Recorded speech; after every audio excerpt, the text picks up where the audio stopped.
Et bonjour à tous, bonjour à toutes, bienvenue dans ce nouveau numéro d'Avantinissa. On est très content comme chaque semaine de vous accueillir. Un numéro un peu en roue libre pour plein de raisons qu'on évoquera peut-être dans dans cette émission ou pas. Mais bon, on va revenir sur le match de Lille qui a eu lieu vendredi déjà. On a eu le temps, j'espère, de profiter de votre week-end. On parlera un peu de Mercato puisque contre toute attente, ça bouge du côté de l'OGC Nice et ça bouge même du côté des arrivées. Et puis on se projettera doucement sur la suite du calendrier de notre gym bien aimé qui nous emmènera notamment contre l'Olympique de Marseille, comme vous le savez probablement et comme vous l'attendez très certainement déjà pour dimanche prochain. J'ai le plaisir d'être accompagné de Jérémy aujourd'hui. Jérémy, bienvenue dans cette émission enregistrée en nocturne. On ne sait pas très bien pourquoi on n'est pas juste en train de faire dodo et on allait travailler demain, probablement parce qu'on a des problèmes dans nos vies. Salut Sky, salut à tous. Ouais, un peu plus tard que d'habitude, mais écoute, on aime notre gym, on aime nos joueurs, donc on est là, toujours. Hein. Ouais, on est toujours là, effectivement, même si je sais vraiment pas pourquoi, mais c'est pas grave. Voilà, bon, on va évoquer plein de choses. J'ai un peu parlé du programme. On notera que j'ai complètement occulté un magnifique match de Coupe d'Europe parce que si les joueurs n'en ont rien à foutre de cette compétition, disons que nous aussi, comme ça au moins ça nous permettra d'aller nous coucher un peu plus tôt. Mais bon, voilà, essayons de faire le taf quand même et revenons sur ce match face à Lille, défaite 2-1 dans le Nord pour les Aiglons. C'est dommage, c'était l'occasion de passer sur le podium. Donc bon, allez, si j'étais vraiment mesquin, je dirais on avait l'occasion de passer un cap et on ne l'a pas encore fait. Quelle surprise. Bref, non, on va quand même essayer d'aller dans une analyse un peu plus pointue footballistiquement. Mais Jérémy, on est quand même obligé, derrière une espèce de sarcasme nul, de se dire merde, on avait quand même une super occasion, surtout avec les résultats des autres équipes. Je pense à Monaco et à Lyon, notamment, et même Marseille d'ailleurs, par extension, de vraiment faire la bonne opération de cette journée-là. En fait, du coup, c'est Lille qui l'a faite. C'est dommage. J'ai envie de dire, chacun son tour. Là, nous, on avait fait une très bonne opération sur les 2 dernières journées en gagnant contre Reims et Rennes. Bon, là, ça l'a pas fait. On va évoquer certaines raisons. Mais je suis pas non plus super alarmiste sur le résultat en lui-même. C'est plutôt le contenu de la seconde mi-temps. Mais bon, on peut pas gagner tous nos matchs. C'est vrai qu'on s'était un peu enflammé sur la dernière émission en disant qu'on allait gagner et tout. Bon, moi c'était un peu sarcastique, mais bon, on peut pas gagner tous nos matchs. Les bonnes opérations, on les a déjà faites sur les matchs d'avant, comme je l'ai dit. J'en veux pas particulièrement joueur d'avoir perdu ce match-là.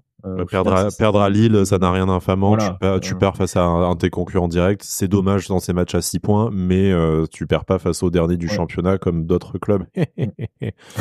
Non, mais je veux pas être alarmiste quand même, juste parce qu'on a perdu 2-1 à Lille. Comme je le répète, on va pas gagner tous les matchs. Pour moi, c'est pas la peine de dire non, mais on a loupé l'occasion, tout ça. Bon, en fait, à ce rythme-là, on a envie de gagner tous les matchs, c'est sûr. Enfin, c'est logique. Pour moi, il vaut mieux on fera le compte en fin de saison. On peut pas se dire d'une semaine à l'autre, de toute façon, ça va changer. On va prendre des points, on va pas en prendre. Les concurrents vont en prendre ou vont pas en prendre. Ça va dépendre de chaque semaine. Donc j'espère que quand même contre Marseille, rien que pour le derby, on arrivera à avoir un très bon résultat. Après, il faudra voir en fin de saison le classement. On fera les comptes justement.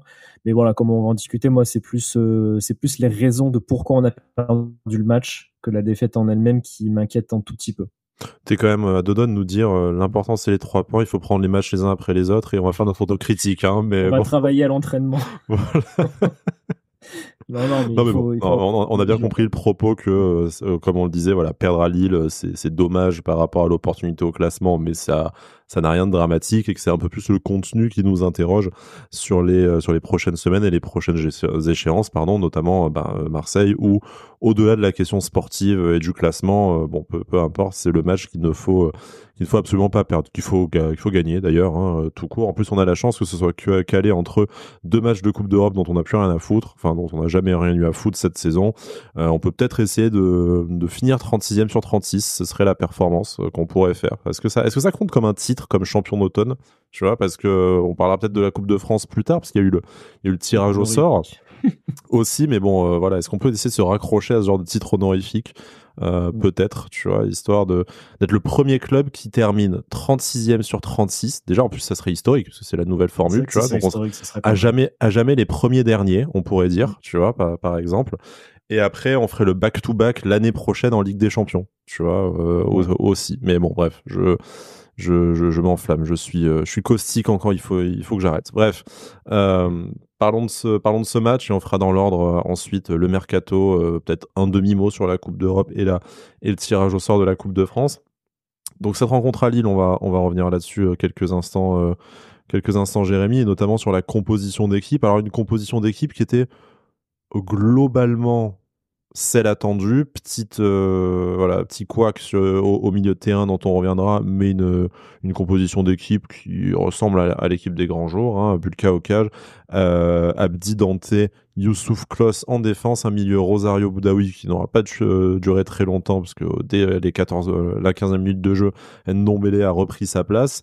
La ligne de 3, Guessant, Diop, Shaw derrière Gaëtan Laborde. Voilà, donc en soi, si on doit revenir sur cette composition, prime déjà prime à la stabilité au niveau du système tactique.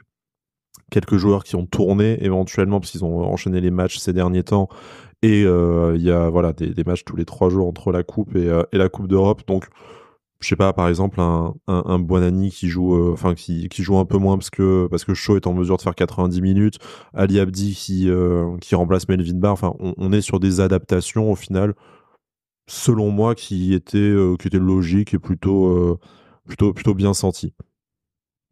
Dans une logique de turnover, oui. Après, c'est vrai que pour une défense à 4, j'étais quand même étonné de voir que c'était Ali Abdi et Jonathan Klaus qui étaient alignés sur les côtés.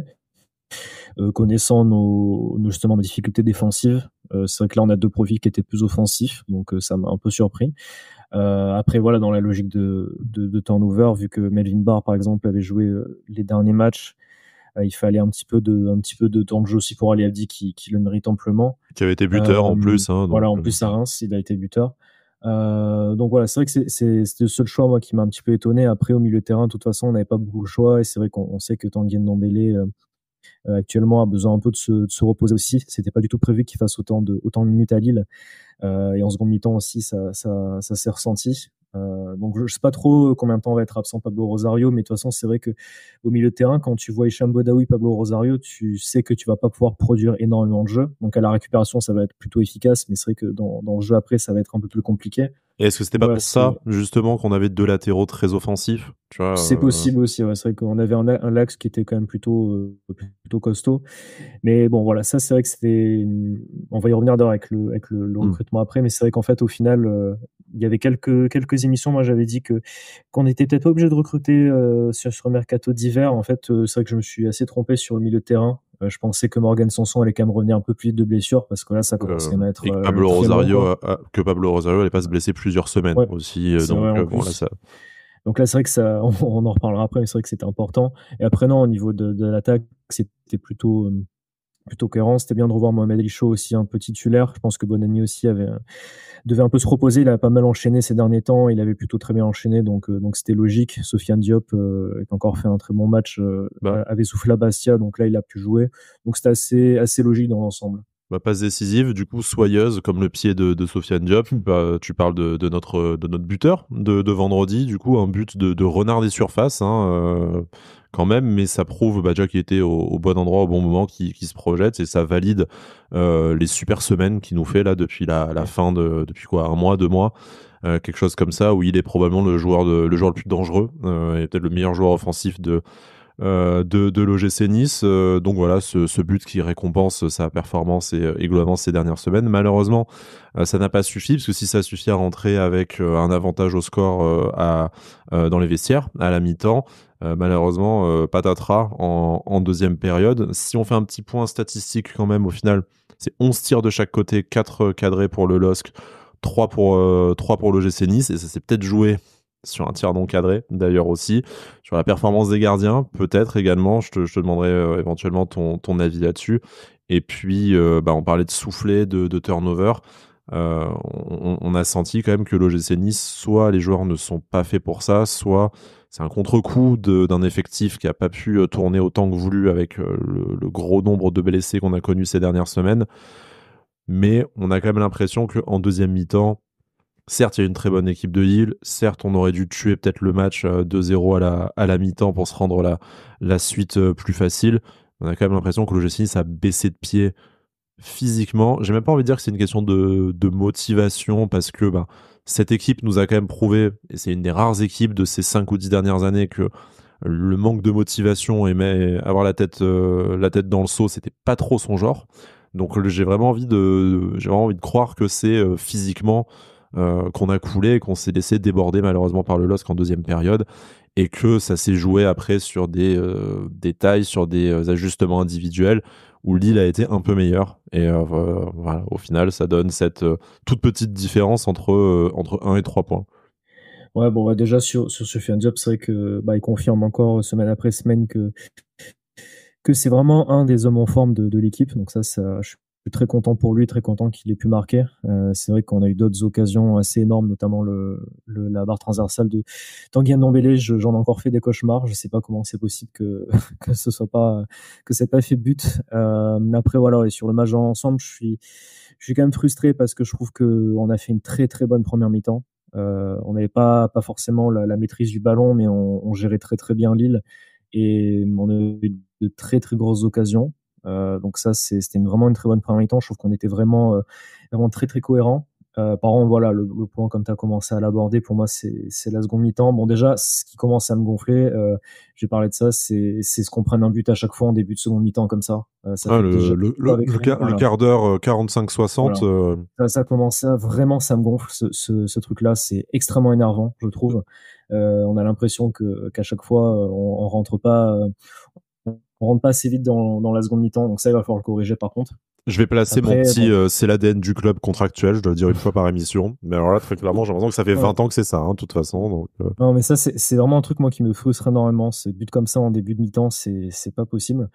Après, voilà, moi, comme tu as commencé à le dire, pour moi, c'est pour ça qu'on perd le match. C'est pas du tout une question de motivation. Comme tu l'as dit, il n'y a pas du tout à remettre ça en cause de la part de l'équipe. Par contre, c'est physiquement, l'équipe a complètement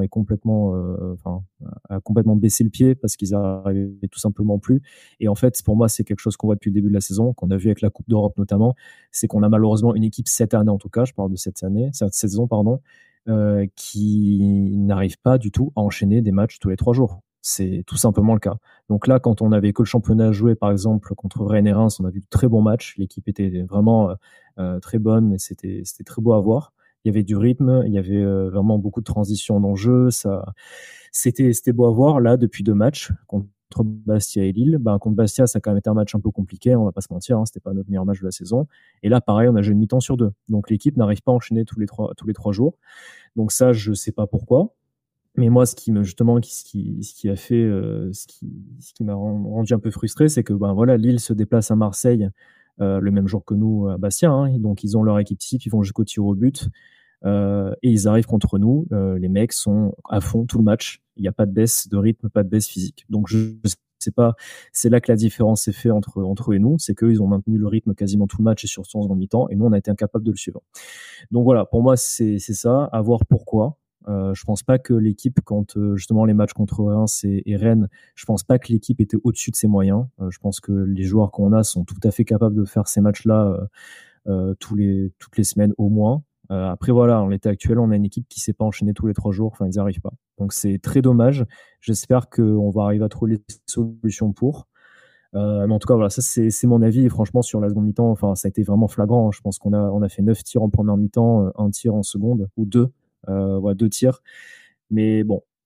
Après, ce qui nous coûte quand même aussi un peu cher les derniers matchs, c'est qu'on loupe quand même des occasions. Mais ça m'a fait un peu penser à l'année dernière, on loupe des occasions, mais énormes. Enfin, bon, il y a la barre de Tanguy Ndombele, ok, c'est pas de chance, mais ça doit être but, ça. Enfin, ça doit pas être une barre transversale. Et l'occasion de Melvin Barr en seconde mi-temps à la fin du match, où clairement on peut faire de 2 et arracher le point du match nul.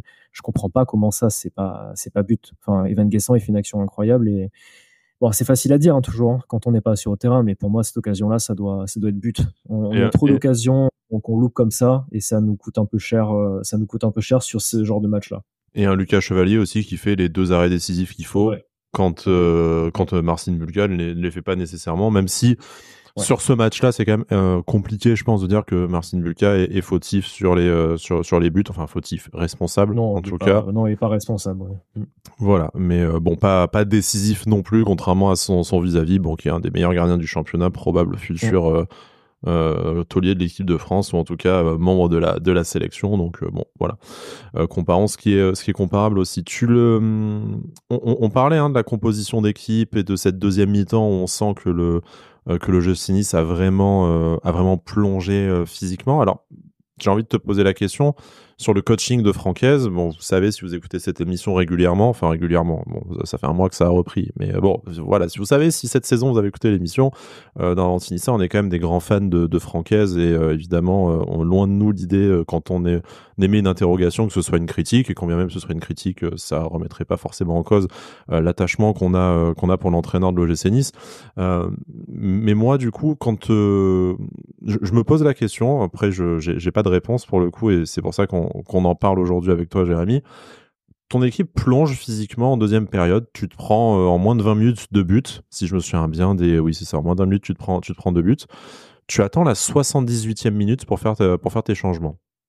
Alors, selon toi, quelle est la logique derrière ça? C'est que vraiment, tu n'avais pas le matos sur le banc, ce qui, je serais tenté peut-être de dire que oui, effectivement, tu n'avais pas trop de game changer quand tu vois les entrants. J'aime beaucoup Melvin Barr, mais est-ce que ça fait une différence par rapport à Ali Abdi, surtout quand tu dois aller chercher l'égalisation? Bon, pour le coup, oui, sur l'occasion qu'il a, ça aurait pu faire la différence. Moukoko, n'en parlons pas. Buonani, est-ce que vraiment en un quart d'heure, ça peut être meilleur que Diop? Je suis pas sûr. Le petit Nguené, on est très content de le voir faire ses débuts sous le maillot niçois, mais bon, par rapport à Mohamed Ali Chaud, même chose. Donc, je suis un peu partagé de me dire le timing est quand même le timing est quand même assez tard. En tout cas, le mal est fait. Et tu te donnes pas immédiatement après le deuxième but non plus les chances de revenir au score. T'attends encore un quart d'heure. Mais d'un autre côté, quand tu vois ce qu'il y a sur le banc, je me dis aussi que quelle était vraiment la solution à apporter. Je sais pas si tu as c'est un avis sur la question, ou si en fait, peut-être que Francaise a fait ce qu'il a pu, ce qu'il a, et puis il y a sûrement des informations qu'on n'a pas sur la capacité des joueurs à jouer un quart d'heure ou une demi-heure. Ouais, c'est vrai que je me suis posé la question également. Bon, évidemment, je remets pas du tout en cause le travail de Francaise qui est exceptionnel depuis qu'il est arrivé. Incroyable, Francaise. Notamment, Franck, on t'aime. Hein. Non, mais j'ai à le dire non, mais pour le coup, premier degré, en ouais. plus, pour une fois. Non, pour le coup, ouais, moi, Reste à la maison, cet entraîneur. J'aime beaucoup cet entraîneur et j'espère qu'il va rester longtemps. Par contre, c'est vrai que sur là, ce match-là, je me suis quand même posé la question aussi des changements.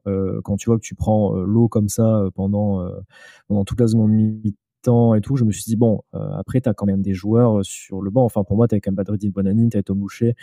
Justement, le match aller, on va arracher le 2-2 parce que on a un milieu de terrain. Il me semble que c'est Sofiane Diop, Tom Boucher, Badreddine Bonani, quoi. Enfin, donc voilà, c'était très offensif, c'était un risque à prendre, mais ça a été payant. Donc bon, à partir du moment où tu es mené comme ça, pour moi la logique c'est quand même d'essayer de prendre les risques. Après c'est vrai que les changements ont été un peu tardifs.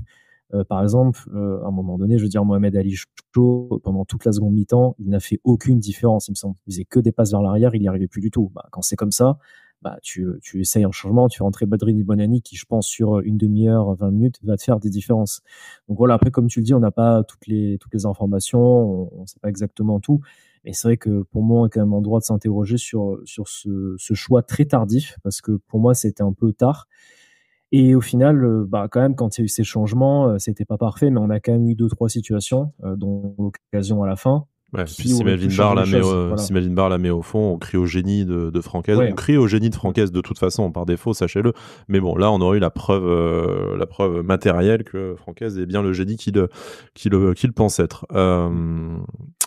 Bon, dommage, du coup, une petite occasion manquée quand même de grimper sur le podium. Ça aurait toujours fait plaisir avant de continuer à se faire humilier en Coupe d'Europe à partir de jeudi. Non, allez, ça peut bien se passer. On peut gagner 2 matchs, finir 25e. Le premier non qualifié. Est-ce que ça serait pas ça aussi vraiment un truc qui ferait bien au GC Nice, tu vois, tu gagnes tes 2 derniers matchs. Quand même, ouais. T'as tout le scénario qui s'aligne jusqu'à la 89e minute sur les autres terrains et tu as un club pourri de je sais pas quel pays que tu ne sais pas placer sur la carte qui fait s'écrouler le château de cartes et tu finis 25e. Voilà. Non, On gagne 4-0 les 2 matchs, mais il nous manque un but au goal average pour passer, tu sais? C'est possible. Non, mais C'est voilà, à comme cause ça. d'un obscur club, je sais pas, Azeri, ou je sais même pas qui joue dans cette compétition, vu qu'on a arrêté de la suivre à peu près dès le 3e match, je crois, parce qu'on a arrêté de la jouer à ce moment-là. Bref, ouais, désolé, hein, c'est la fatigue. Je suis déjà pas très sympathique d'habitude comme garçon, mais alors là, le jet lag plus le manque de sommeil, c'est vraiment au-dessus de mes forces. Jérémy, comment on peut terminer ce match face à Lille? Parce que bah, vu qu'on arrive après toutes les émissions, vous refaire une analyse complète tactique des tops et des flops, je pense que vous vous en foutez un peu. Déjà, si vous écoutez cette émission après avoir écouté toutes les autres, bah bravo, vous avez un petit côté obsessionnel avec l'OGC Nice, vous devriez en parler en thérapie, mais nous, ça nous flatte pendant ce temps, donc continuez, repoussez votre thérapie encore de quelques semaines, le temps qu'on termine cette saison en Ligue des Champions. Bref, blague à part, il y a eu un micro-turnover, malheureusement on n'a pas réussi à accrocher ce résultat. Moi je serais quand même tenté de dire que turnover étant extrêmement léger, je pense qu'il va être très important jeudi, plutôt, et que Francaise a priorisé le championnat, et va probablement prioriser aussi le championnat dans le match face à Marseille qui nous attend dimanche. Oui, tout à fait. Enfin, je pense que là, il faut essayer de mettre une équipe, enfin, à quelques joueurs, voilà, qui ont un peu moins joué ces derniers temps ou voilà, qui n'ont pas joué contre Lille. C'est vrai que, enfin, moi, comme je l'avais dit, j'aimerais quand même bien gagner au moins un des 2 matchs, hein, pour au moins sauver un peu l'honneur, quoi. Donc à faire que ce soit Marseille, Euh, entre les deux, c'est bien. Mais oui, voilà, non, non, évidemment. Mais en Coupe d'Europe, un des 2 matchs, je veux dire, de Coupe d'Europe, essayer non, d'en mais gagner un. Marseille quand même si c'est Après, pas la ouais. Coupe d'Europe. Non. Mais, oui, après, voilà, moi, je préférerais quand même qu'il y ait un gros turnover jeudi, qu'on ait le maximum de joueurs disponibles et en forme pour le match contre Marseille, qui, lui, quand même, va être très important, parce que là, même si j'étais indulgent, on va dire, en début d'émission, en disant que voilà, on peut pas gagner tous les matchs, si on fait 2 défaites d'affilée, ça va quand même compter, ça risque de faire mal, on risque de retomber 6 ou 7e, donc ça va être compliqué. Donc voilà, oui, évidemment, le match contre Marseille est prioritaire. Moi, j'aimerais bien voir contre Elfsborg, justement, en Ligue Europa, quelques jeunes joueurs, d'autres joueurs, justement, aussi, comme Mohamed Abdelmomen, qui avait bien enchaîné les derniers matchs. Revoir, justement, bon, peut-être Ali Abdi, des joueurs comme ça qui reviennent de blessures petit à petit, qui ont fait de bonnes Mendy, entrées, de bons Dupé, matchs. Louché, Voilà, tous ceux qui Mendy, sont pas Dupé. rentrés, Ouais, notamment, c'est peut-être un exactement. indice d'ailleurs, qui sont pas rentrés Ouais. face à Lille. Et puis bon, on attend d'avoir la victoire 2-0, Nguené 86e, 89e. Hein. Moi je dis Ouais, le jeune Nguené, c'est justement, écrit. j'aimerais bien le revoir. Donc, des joueurs, justement, qui pourraient avoir une première expérience en Ligue Europa aussi. Donc, ça serait une bonne chose. J'attends pas trop de ce match-là, justement. J'espère juste pas de blessés. J'aimerais bien, quand même, voilà, une petite victoire. Un peu comme on a eu à Bastia, justement, avoir une victoire assez pragmatique, en fait, au final. Donc, voilà, mais évidemment que j'attends beaucoup plus le match de Marseille avec impatience, parce que c'est le derby et parce que ça va être un match très important pour la suite du championnat, évidemment. Bon, la page Lille, on décide qu'on la ferme. On pourrait revenir sur voilà, Jonathan Klaus qui est fautif sur les 2 buts. Ah oui, c'est vrai, on n'en a pas parlé, hein. Oh là Non, là, mais ouais. bon, Ouais. après, est-ce que ça remet en cause la saison de qualité que nous fait Jonathan Klaus? On l'a un peu dit en disant qu'on est parti quand même avec des latéraux très offensifs. Jonathan Klaus qui, du coup, par peut-être manque de remplaçants ou par turnover imposé, bah, se farcit les 90 minutes. Donc, bon, ça interroge après sur à quel point il va pouvoir supporter cette forme physique, enfin, cet enchaînement au prix de sa forme physique. Mais voilà, enfin, après, je pense que tout le reste sur le contenu du match a été dit chez nos amis commentateurs, journalistes, supporters, que vous avez pu entendre dans le week-end. Et nous, ce qu'on va essayer de dire un peu en plus, parce que tout le monde n'a pas nécessairement eu le temps de parler du mercato et des actualités de la semaine, on va peut-être consacrer un peu de temps là-dessus, si tu le veux bien, Jérémy. Bon, on va faire peut-être un tout petit point actu sur la Coupe de France aussi, parce qu'on n'a pas commenté le tirage. Donc bon, le match n'étant que le 5 février, on aura le temps de se reparler, de faire un avant-match évidemment plus en détail de ce déplacement sur la pelouse du Stade Briochin. Donc encore un club, encore un, je vais pas dire petit club, mais encore un club inférieur, en tout cas en termes de hiérarchie nationale, à l'OGC Nice. Donc on peut y voir quand même un bon tirage, dans la mesure où on aurait quand même pu se taper ne serait-ce que le PSG ou Lille. Donc voilà, un club de National 2, c'est plutôt une bonne nouvelle. Par contre, troisième déplacement en 3 matchs, quand même. Bon, ça tant que le tirage de boules s'inverse. Je suis pas très à l'aise avec cette phrase, mais vous m'avez compris. Qu'est-ce qu'on peut penser de ce tirage, selon toi, Jérémy? Content quand même de se dire qu'on évite un ogre et que du coup une place en quart de finale, je vais pas dire s'offre à nous, mais en tout cas est largement dans nos cordes. Ou est-ce que, comme j'ai pu le mettre notamment sur X, de toute façon, il va bien falloir, si on veut aller au bout, taper les plus gros clubs, donc on aurait pu le faire dès maintenant. Alors pour moi, déjà, c'est vrai que quand j'ai vu, bon, on s'est qualifié contre Bastia. Après, c'est vrai qu'il y a pas mal de gros clubs qui se sont fait éliminer, hein, Monaco, Marseille, Lyon. Je vois ça plutôt comme, comme une bonne chose, évidemment. Bastia Ça peut nous aussi, c'est permettre pas de un gros faire club, mais rappelons que Bastia a été éliminé par l'immense OGC Nice. l'immense OGC Nice. Et du coup, ouais, c'est vrai que ça nous laisse quand même l'opportunité d'aller plus loin dans la compétition. C'est vrai qu'en plus, le tirage a commencé par notre match, donc je me suis dit, ça commence plutôt bien. Évidemment, ça va être un match compliqué, hein. On a vu contre Corté que ça n'a pas été facile. Ces matchs-là ne sont jamais faciles, hein, de toute façon. Là, Lyon s'est fait éliminer par Bourgoin-Jallieu, par exemple. C'est jamais facile. Donc voilà, il va falloir être sérieux sur ce match-là. On a quand même une occasion de faire au moins aussi bien que l'année dernière en se qualifiant en quart de finale. Honnêtement, ça me fait quand même un peu plaisir qu'on ait un parcours sur le papier, j'ai bien sur le papier, un peu plus facile. Pour une fois, on n'est pas PSG Nice ou Lyon Nice, le choc des 32e, des 6e ou des 8e, quoi, hein. Ça fait un peu du bien parce qu'à chaque fois avoir ce rôle-là, c'est un peu pénible. Après, sur le tirage en lui-même, honnêtement, je pensais quand même qu'il allait avoir un plus de clubs de Ligue 1 qui allaient se rencontrer. Petite déception, j'avoue. Ouais, Parce que il y a un je magnifique crois que, ouais, Strasbourg-Angers et c'est tout, il y a, en fait. il y a Donc, Strasbourg-Angers, mais en fait, toutes les équipes de Ligue 1 sont tombées sur des équipes de Ligue 2 National 2. Donc voilà.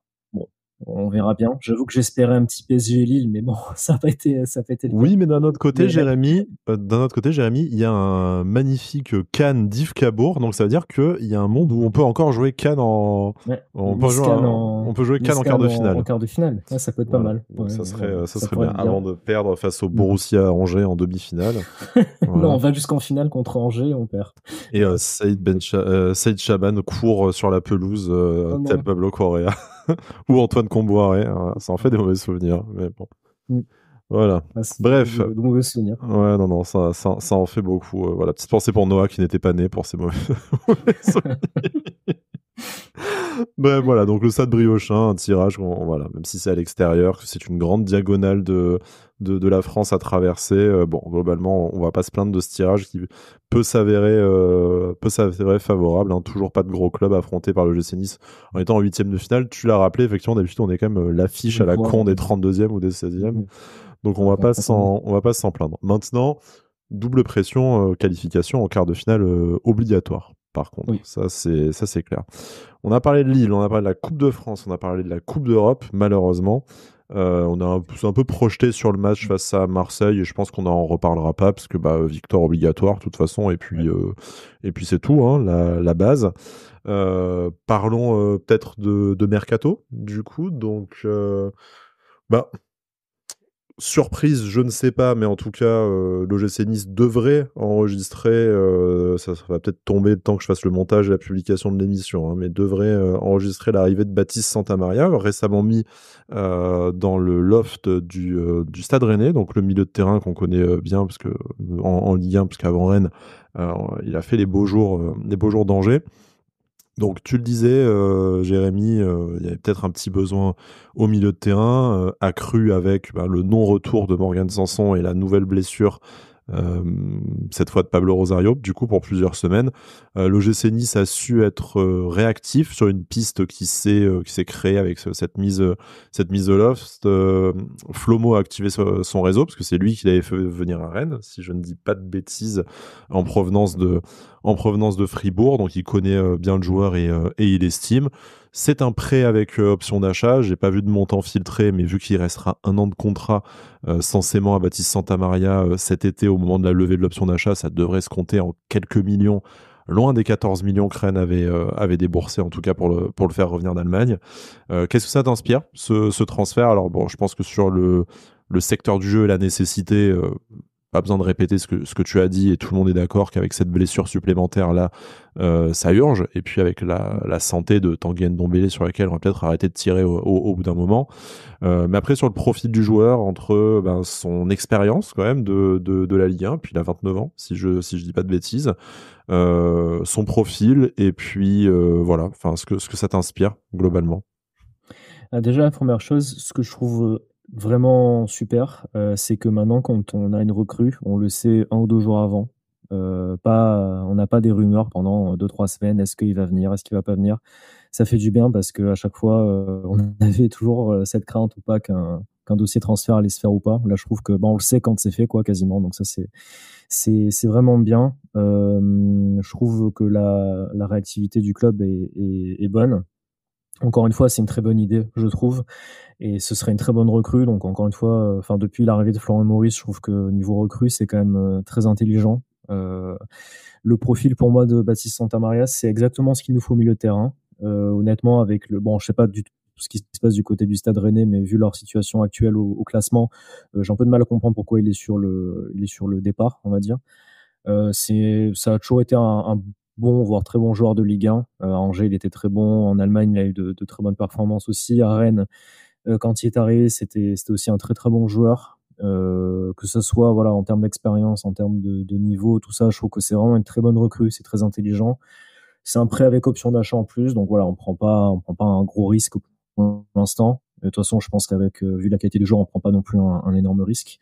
Donc voilà, pour moi, c'est une très bonne recrue. J'espère qu'il va pouvoir signer rapidement et qu'il va pouvoir s'intégrer à l'équipe rapidement. Donc voilà, c'est une très bonne recrue, et au vu de nos moyens en ce moment, je trouve que c'est une très bonne idée. Donc voilà, comme je le disais, je crois que c'était la dernière émission, je trouve, ou l'avant-dernière avant.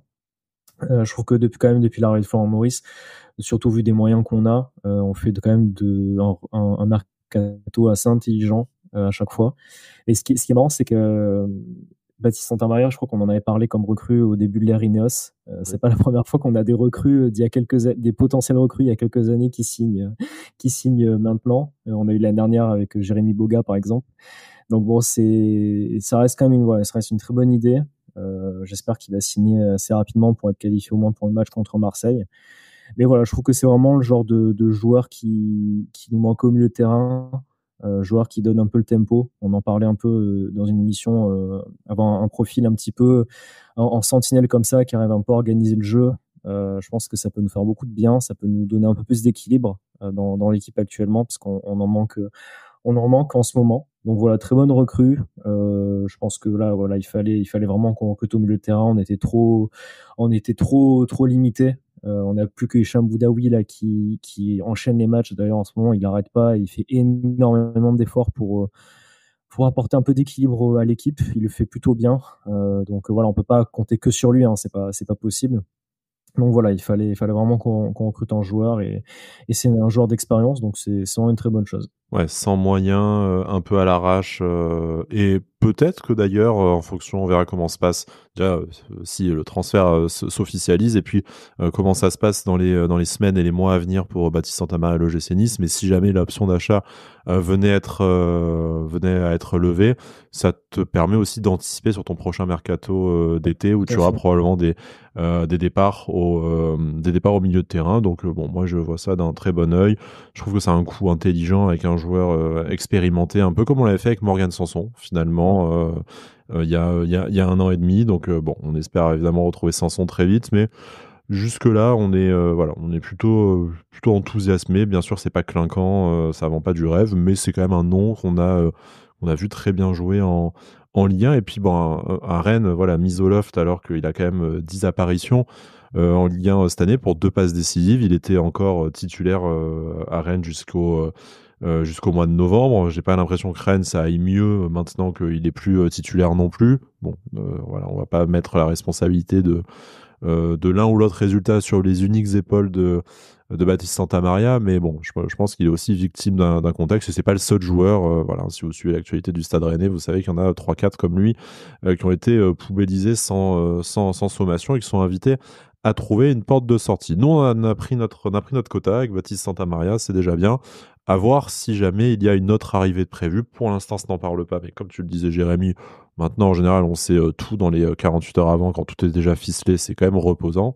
Effectivement, allez, je peux comprendre que ça manque un peu de sel et le feuilleton mercato. Je vais pas cracher dessus, on aime tous ce petit frisson, mais peut-être pour l'intérêt supérieur du club, là, ça fonctionne bien. Par contre, du côté des départs, il y a toujours des candidats possibles et on va parler notamment de Rare Chilier qui est, d'après la presse italienne, en tout cas d'après Di Marzio, qui n'a pas toujours été très fiable sur l'OGC Nice, mais on a du mal à voir l'intérêt de sortir un mytho sur Rare Chilier, mais bon, on sait jamais, qui prendrait la destination de Catanzaro en série B, du coup. Ce serait un prêt avec option d'achat qui est évoqué. Jérémy, bon, Rare Chilier, on en a déjà parlé des dizaines de fois. On a peut-être plus parlé de Rare Chilier que ce qu'il a joué de match à l'OGC Nice. D'ailleurs, Ouais. c'est pas impossible. Faudra qu'on vérifie au niveau des statistiques de l'émission. Mais bon, là, on a vu ces dernières semaines, alors qu'il y avait peut-être un système de jeu plus adapté à ses qualités, qu'il y a eu des blessés, qu'il y a voilà, très clairement, même le petit Nguené a fini par rentrer. Même le fantôme de Youssoupha Moukoko a davantage de temps de jeu sur les postes offensifs. Alors bien sûr, c'est pas le même profil, mais avec les 4 postes offensifs qui sont là, il peut, je pense, jouer à peu près partout sur la ligne de 3 derrière l'attaquant, et on l'a pas vu rentrer. Bon, le message est clair, Francaise ne compte pas sur Arrechilier. La porte de sortie en prêt me semble nécessaire pour le club comme pour lui. Après, bon, tu vas me donner ton avis d'abord, forcément, Jérémy, mais je m'interroge aussi sur inclure une option d'achat. Je suis pas un spécialiste de la série B, mais je sais pas très bien quelle somme ce club italien pourrait mettre de toute façon sur un transfert. Mais bon, on va voir déjà si ça se confirme, si on a cette information-là. Mais là, on en est à un point où t'as l'impression que c'est parce c'est parce qu'on n'aurait pas le choix en réalité, que ce serait le seul moyen de le sortir, ce qui serait un peu triste. Et moi, je reste toujours perplexe sur le fait que ce joueur n'a, ok, certes, peut-être jamais été excellent, mais n'a pas non plus trop eu l'occasion d'enchaîner même des quarts d'heure d'entrée en jeu régulièrement. Un peu vite le condamner. Maintenant, on n'est pas à l'entraînement, Jérémy. Peut-être que en fait, c'est nul semaine après semaine au centre d'entraînement. Oui, non, non, mais c'est vrai que bon, après, voilà, sur un départ, c'est sûr que je pense que pour lui, c'était nécessaire. Il faut qu'il joue, hein, parce que, enfin, il en a besoin. Donc ce serait une bonne solution pour lui en tout cas. Bon, après, une option d'achat, de toute façon, je pense que quand il est arrivé, on a dépensé 5 millions d'euros, 5 millions d'euros, je crois, pour acheter son contrat. Ouais. Donc voilà, c'était pas un gros transfert, mais je pense pas que de toute façon, si part dans un autre club, ce sera un gros transfert. Je suis un peu sur ma faim aussi parce que je trouve pas que sur ses entrées, c'était quand même un mauvais joueur, loin de là. Alors, c'était pas un immense joueur, hein, mais pour le coup, ça allait. Après, voilà, comme tu dis, ça se peut à l'entraînement, tout ça, ça ne va pas du tout. Mais voilà, j'ai jamais trouvé que sur ses entrées, c'était mauvais, en tout cas. Donc, je resterai toujours un peu sur ma faim avec ce joueur. Après, voilà, comme tu l'as dit, s'il n'a pas eu de temps de jeu pendant qu'on a eu tous ces blessés, je pense qu'il en aura pas chez nous. Donc pour le moment, je pense que voilà, un départ, c'est ce qu'il y a de mieux pour lui. Et j'espère vraiment qu'il pourra enchaîner, qu'il pourra retrouver du temps de jeu, de la confiance. C'est la principale, enfin c'est la principale chose que je lui souhaite en tout cas. Donc voilà, j'ai pas trop d'autres choses à ajouter sur lui. Et juste par contre pour revenir sur Baptiste Santamaria, je viens de voir que la visite médicale a commencé aujourd'hui, sera terminée demain. Donc c'est un prêt avec option d'achat non obligatoire et Rennes va prendre en charge une partie du salaire et du coup le transfert devait être officialisé demain. Voilà. Parfait. Donc, je pense que, vu l'heure qu'il est, je pense que le demain va se transformer en aujourd'hui, que la publication de l'émission se fera peut-être pas avant minuit. Il reste un peu de temps. Mais bon, après, peut-être ambiance mercato. Est-ce que je publie à 23h59, tu vois, l'émission pour vibrer jusqu'au bout? Non. Donc t'as pas le Peut-être fax à envoyer, ça va. Mais... Donc, j'ai pas le fax à envoyer. Dans les émissions ne se publie pas par fax, encore, fort heureusement. Sinon, il y aurait eu du bourrage papier très, très on envoie souvent. le fax à Brice. Voilà, Brice, écoute, est-ce que tu as payé l'abonnement pour le fax? Est-ce que ça existe encore? Est-ce que France Télécom est au courant que... voilà. Oh les blagues de boomer, tu vois. Voilà. Noah serait là, il aurait dit c'est quoi France Télécom? C'est quoi un fax? C'est quoi un fax? C'est quoi du papier? Non, bon, j'exagère. Bon, Jérémy, je pense qu'il est temps que cette émission, émission s'arrête. Bon, je crois qu'on n'a pas parlé de toute l'actu. J'ai pas eu le temps de regarder la magnifique interview de Jean-Pierre River où apparemment il réhabilite Mario Balotelli. Donc bon, voilà. Après, je vais commencer à attaquer mon bureau à coups de dents. Ça va m'énerver. Voilà, je vais peut-être de me préserver de ça. Je suis content que Jean-Pierre River, en tout cas, aille bien, communique sur le passé du club, défaut de communiquer sur l'avenir, hein, sur le projet. Peut-être qu'on attend d'avoir un nouveau projet sur 1 an, comme d'habitude, mais bon, bref. Voilà, ça c'était ma petite félonnerie habituelle dans l'émission. J'étais de trop bonne humeur jusque-là, ça vous aurait manqué. Je n'avais pas balancé une petite saloperie de dernière minute. Bref, Jérémy, merci de m'avoir supporté. Je pense que c'est le mot dans tous les sens du terme, de m'avoir soutenu et supporté pendant cette émission. On se retrouve bientôt pour une nouvelle émission d'Avantinissa. C'est ce que je suis en train de faire.